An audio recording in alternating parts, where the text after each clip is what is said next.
Hello everyone, मी आता बनवत आहे मस्त अशी कारल्याची भाजी। हे स्वच्छ अशा प्रकारे धुवून घेतल्यानंतर हे असे कटिंग केलेले आहेत।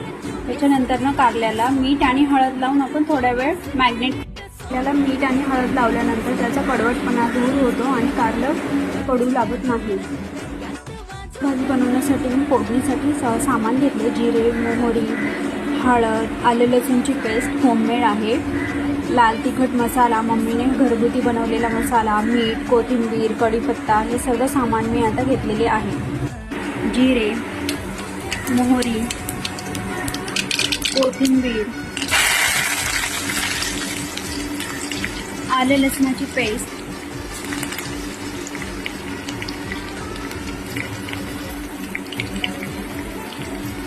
एक असा चिरून घेतलेला कांदा, हे सर्व आपण आता फोडणीमध्ये टाकणार आहोत।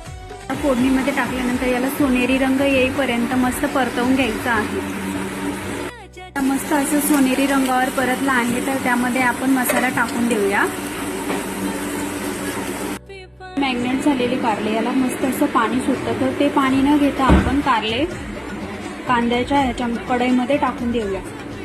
कारल्याच्या भाजीमध्ये आपल्याला जर गूळ आवडत असेल यामध्ये आता आपण थोडंसं थंड आचेवर भाजी शिजवून घ्यावी।